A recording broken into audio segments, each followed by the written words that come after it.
welcome to this week's edition of Gleams of the Morning, a devotional podcast with me, David Garner. Today's devotional is titled Seeing the Sublime, and our text comes from Job 26:13. His spirit made the heavens beautiful, and his power pierced the gliding serpent. And that comes from the NLT. Have you ever stood atop an overlook and seen the heart-stopping beauty of a sunrise or sunset? The deep reds and yellows are unrivaled by any painter.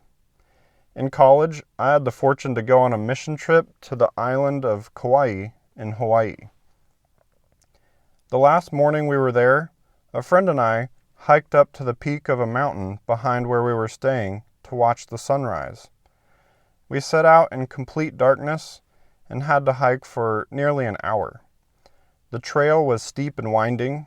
At points, the trail wound along a knife's-edge peak with sheer drops on either side of the narrow 2-foot wide trail.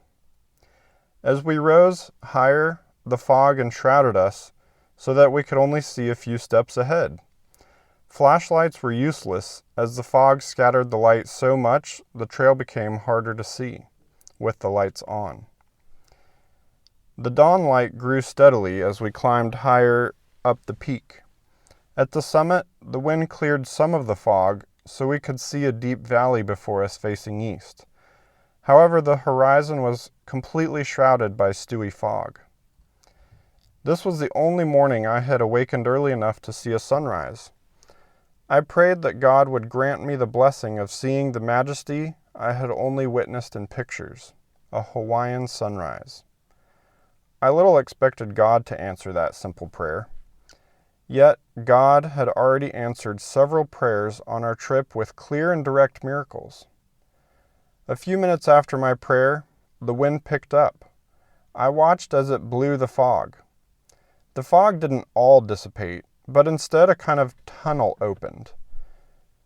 Through it shone the top of the sun that was peeking over the ocean horizon. We stood for maybe 15 minutes until the sun was up into the sky. Not long after, the fog dissipated again to completely cover the sky. To this day, I have never experienced a more beautiful sunrise.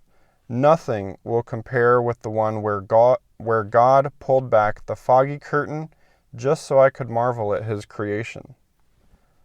Are humans the only creatures that can appreciate beauty? Bears have been recorded sitting at points overlooking mountain or river vistas for hours looking at the scene. Some scientists have theorized they could be appreciating the beauty like humans. Other creatures seem to have an aesthetic sense also. Birds appreciate music produced by human instruments just as readily as by their own kind. They also appreciate bright and colorful displays.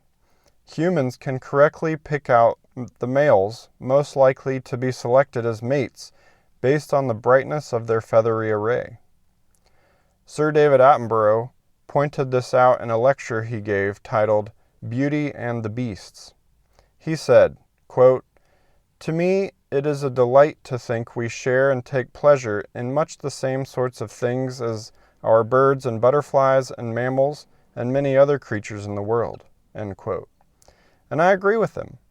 It seems natural that God would have given other creatures the ability to enjoy all the beauty he has placed in creation. There is nothing else in nature that lets us glimpse the majesty and artistry of the Creator than the sublime. Here is a question to ponder. Will you ask God this week to reveal himself through the beauty and grandeur he has placed around in nature for you to see?